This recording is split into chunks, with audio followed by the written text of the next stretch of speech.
Olá! Que bom ter vocês conosco. Nós somos uma IA do Ponto Geek, curadoria de notícias por Gordo Geek. Hoje é terça-feira, 3 de junho de 2025. Esta é a edição das 13 horas. Vamos mergulhar no que as fontes trouxeram para esta edição.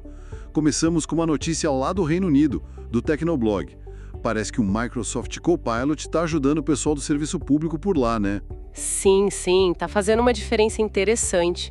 Saiu um estudo grande, sabe? Com mais de 20 mil servidores públicos britânicos e mostrou que o Copilot, aquela IA da Microsoft, né? Sei, aqui tá no Office e no Windows. Essa mesma. Ela tá ajudando a economizar, em média, 26 minutos por dia para cada funcionário. 26 minutos. Nossa! E em que tipo de tarefa? Principalmente naquelas coisas administrativas, sabe? Rascunhar documentos, fazer resumo de texto longo, preparar um rascunho de e-mail, até montar o esqueleto de uma apresentação. Coisas que tomam tempo, né? Imagina, 26 minutos por dia multiplicado por 20 mil é bastante tempo. Mas qual o objetivo maior do governo com isso? Não é só para o pessoal sair mais cedo, imagino? Não, claro que não. Isso faz parte de um plano bem maior do Reino Unido, de digitalizar os serviços públicos e, claro, cortar custos. A meta deles é, olha, bem ambiciosa, economizar até 45 bilhões de libras. Uau, 45 bilhões! É muito dinheiro, usando IA e outras tecnologias digitais. O Alan Turing Institute, que é super respeitado lá em IA, apoia essa ideia. Eles estimam que a IA pode ajudar em mais ou menos 41% das tarefas no setor público. É um potencial gigante de otimização. É um número bem expressivo, mas sempre tem um mas com o IA, né? Nem tudo deve ser perfeito. Exatamente. O próprio estudo mostrou que uns 17% dos participantes não sentiram essa economia de tempo. E tem outras preocupações sérias, né? Tipo? Bom, primeiro as limitações da própria IA. Ela não faz mágica. E depois o risco de vieses nos algoritmos. Isso é bem real. A gente já viu exemplos complicados, tipo algoritmos de policiamento preditivo que acabaram reforçando preconceito, sabe? Ah, sim, direcionando mais polícia para áreas que já são mais visadas. Complicado. Pois é, então. É uma ferramenta poderosa, sim, mas precisa ser usada com muito cuidado, com vigilância constante para evitar esses problemas. Faz todo sentido. Bom, saindo um pouco do software e indo para o hardware, o Canaltech trouxe novidades da Intel. Confirmaram os nomes das próximas gerações de processadores, né? Panther Lake e Nova Lake. O que a gente já sabe sobre eles? Olha, a Intel confirmou que está desenvolvendo, sim. Mas, detalhes mesmo, eles ainda guardam as 7 chaves. O que se sabe é que vão ser da linha Intel Core Ultra para desktops e notebooks. E o grande pulo do gato esperado para o Panther Lake é o processo de fabricação novo, o 18A. 18A? O que isso significa na prática para quem está usando um computador? Basicamente, é um jeito mais avançado de fazer os chips. O A vem de angstrom, que é uma medida menor ainda que um nanômetro. Isso permite fazer transistores minúsculos. Menores. Então, mais rápidos? E gastam menos energia. Geralmente é isso. Mais velocidade, menos consumo e esquentam menos também. É a corrida de sempre, por mais desempenho e eficiência. E além do Panther Lake e Nova Lake, parece que vazou um documento mencionando outros nomes também. Mais nomes? Quais? Tinha o Nova Lake U, que deve ser para notebooks fininhos de baixo consumo, o Bartlett Lake S para desktop de alta performance, e esse parece que vai manter o mesmo encaixe da placa-mãe atual, o LGA 1700. Opa, isso é bom para quem quer fazer upgrade sem trocar tudo. Com certeza. Tinha também o Twin Lake para substituir a linha Atom mais baratinha, e o Wild Lake para notebooks super eficientes. É uma sopa de letrinhas mesmo. É bastante coisa. E previsão de chegada? Quando a gente pode esperar ver isso no mercado? Ainda é meio cedo para cravar a data, sabe? Mas tem uns rumores. Talvez um refresh, uma atualização da geração atual, a Arrow Lake, ainda esse ano. Já o Panther Lake, para notebooks, a expectativa é mais para o início de 2026. O Nova Lake viria depois. A Intel está claramente pisando fundo para competir com a AMD e também com os processadores ARM, tipo os da Apple e Qualcomm. Entendi. A briga tá boa. Falando em portáteis, uma notícia do The Verge me chamou a atenção. O iFixit, Aquele site famoso que desmonta tudo e dá nota de reparabilidade. Ah, sim, conheço.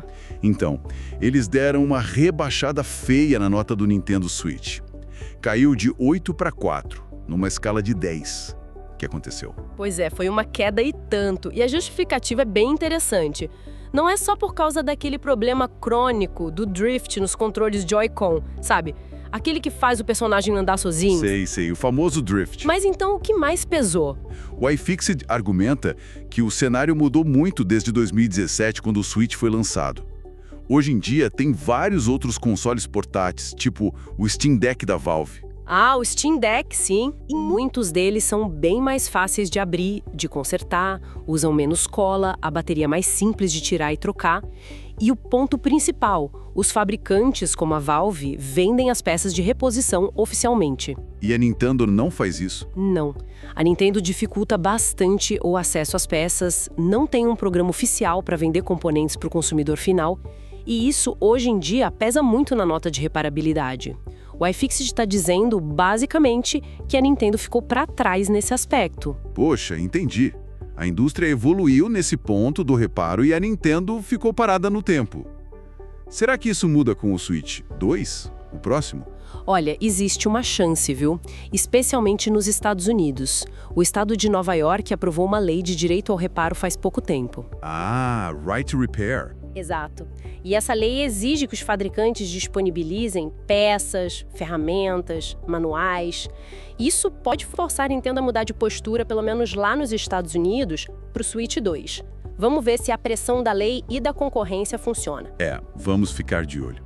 Mudando de fabricante, mas ainda nos gadgets, o Apple Insider trouxe uma patente bem curiosa da Apple para futuros AirPods. Usar sensores tipo os do Face ID para ler lábios e movimentos do rosto. Como assim? Parece coisa de filme de espião, né? Mas é sério. A patente descreve usar uma tecnologia chamada interferometria automisturadora. Usam os lasers, os VCSEL... Os mesmos do Face ID para mapear o rosto? Isso, parecidos. A ideia é que esses sensores nos fones consigam detectar movimentos bem sutis da pele, dos músculos do rosto, quando a pessoa fala, sorri, ou até se mover a boca sem falar nada. Caramba! E para que serviria isso? Tipo, dar comandos secretos para os fones? Exatamente essa é a ideia. Imagina pular uma música só fazendo um movimento com a boca, tipo, próxima, sem falar nada. Ou atender uma ligação com um movimento específico do rosto. Seria útil em lugar barulhento ou quando precisa de descrição, né? Nossa, que doideira. E a patente fala também de usar isso para autenticar o usuário. O sistema poderia checar se as vibrações da pele batem com o padrão da voz da pessoa para dar mais segurança para os comandos de voz. Fascinante.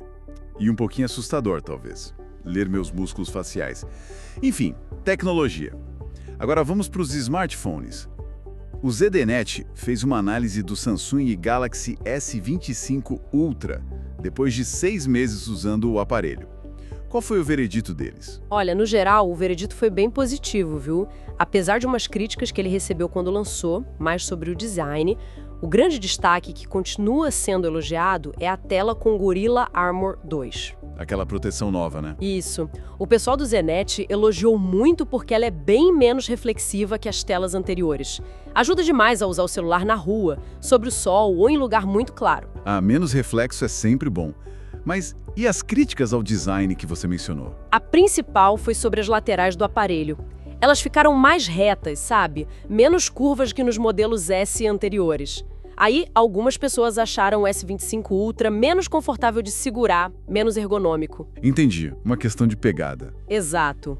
Mas, tirando isso, a análise de longo prazo considerou ele um aparelho super confiável, bateria boa, desempenho rapidíssimo com o Snapdragon 8 Elite e a interface One UI 7 da Samsung. E as câmeras, claro, continuam um ponto forte, bem versáteis. E o preço? Esses tops de linha costumam salgar, né? Caía por $1.000. $1.000? Ainda é grana, mas para um topo de linha já melhora, né? Com certeza. Começa a ficar mais interessante, embora ainda seja um baita investimento. Saindo um pouco da Terra agora, olhando para Marte, o Slashdot via FIS.org trouxe notícias da proposta de orçamento do governo Trump para 2026 lá nos Estados Unidos. Parece que tem dinheiro para Marte, mas com um porém. Isso mesmo. A proposta inclui um valor bem alto, US$ 1 bilhão, para um programa novo chamado Commercial Mars Payload Services. A ideia é incentivar a exploração de Marte pelo setor privado, Como assim setor privado? contratando empresas para levar carga útil, equipamentos para o planeta vermelho. Seria parecido com um programa que já existe para a Lua, o CLPS, de Serviços Comerciais de Carga Útil Lunar. Ah, entendi. E qual é o porém dessa história? O porém é que esse bilhão para Marte viria junto com um corte bem grande, tipo 25%, no orçamento geral da NASA. Corta 25% da NASA. Caramba. Pois é, a agência ficaria com 18,8 bilhões no total. Isso ia impactar um monte de outras missões, pesquisas e tem mais. O programa lunar, que serviria de modelo, o CLPS, tem tido uns resultados meio mistos, sabe? Algumas missões falharam. A ideia é usar esse dinheiro para empresas privadas desenvolverem tecnologia para Marte, trajes, comunicação, veículos de pouso. Mas essa redução geral no orçamento da NASA deixou a comunidade científica bem preocupada. É uma aposta forte no privado, né?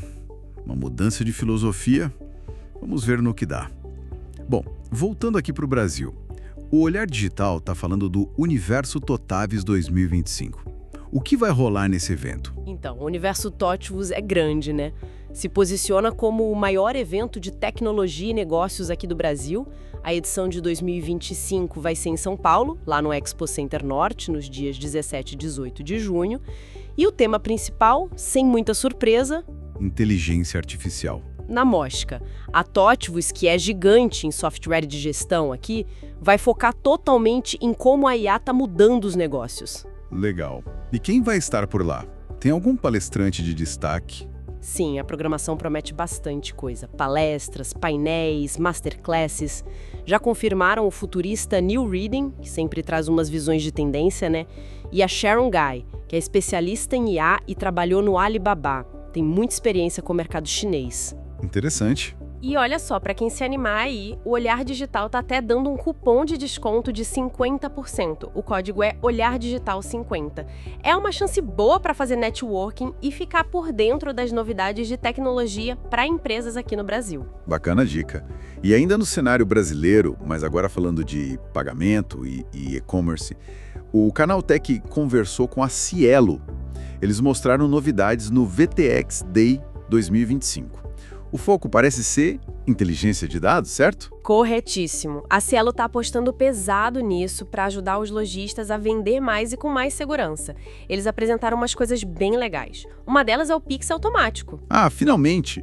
Pix para pagamento recorrente? Exato. Para assinatura, mensalidade. A partir de agora, junho, isso era super esperado pelo mercado, vai facilitar muito a vida de muita gente. Com certeza. O que mais eles mostraram? Lançaram também o ID Pay. É uma solução de autenticação com biometria facial para confirmar a identidade de quem está comprando. Ajuda a evitar a fraude, né? Segurança é fundamental. E outra novidade é o Sales App com o split de pagamento. Isso é ótimo para marketplace, sabe? Permite dividir o valor da compra na hora, entre o vendedor e a plataforma. Simplifica a gestão financeira deles.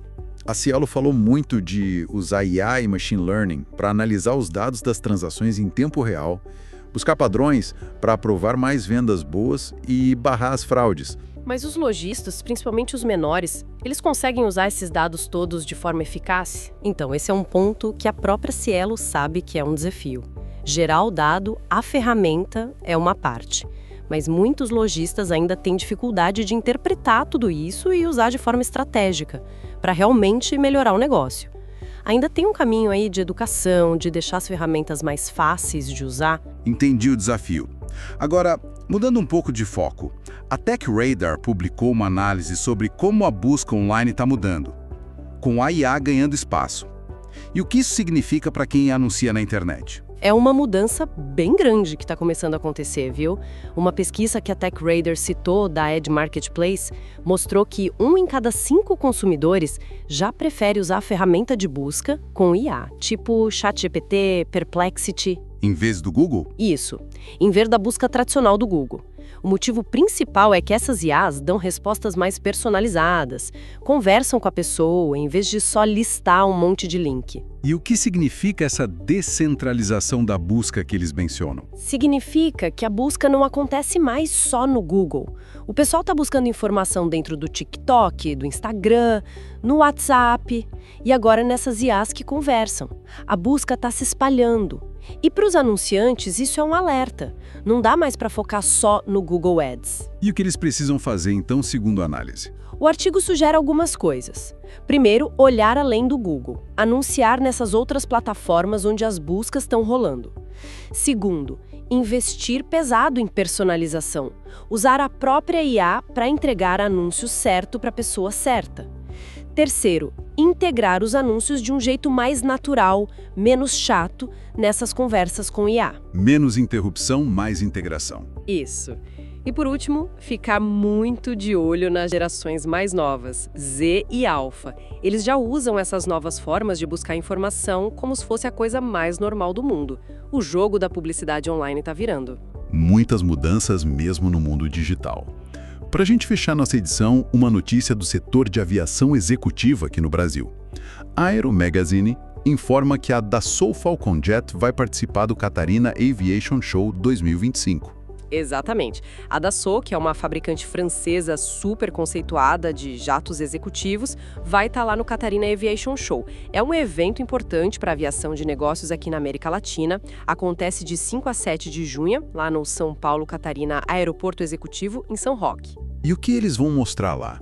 Eles vão levar 2 modelos de destaque, o Falcon 8X, que é um jato de alcance ultra longo. Aquele que voa daqui para a Europa sem parar. Esse mesmo. E também o Falcon 2000 LXS, que é um modelo um pouco menor, mas super versátil. E além de mostrar os aviões, por que é importante para eles participarem desse evento? Reforça muito o compromisso da Dassault com o mercado brasileiro, que é um dos maiores do mundo para aviação executiva, né? E eles também destacam a nova unidade de manutenção deles, o MRO. MRO. Manutenção, reparo e revisão. Eles inauguraram essa unidade lá mesmo no Aeroporto Catarina em 2024. Ter essa estrutura aqui no Brasil é fundamental para dar suporte para os clientes que têm os jatos Falcon. Faz sentido ter a manutenção perto. Com certeza. Esse centro de serviço é super moderno, pode fazer desde inspeção de rotina até manutenção mais pesada em vários modelos Falcon. E atende avião com registro do Brasil, dos Estados Unidos, da Europa. É um investimento estratégico deles aqui na região. Entendido, marcando presença forte do Brasil. E essas foram as notícias desta edição. Se gostaram, não se esqueçam de deixar comentários, curtir e compartilhar. Obrigado pela companhia e até a próxima!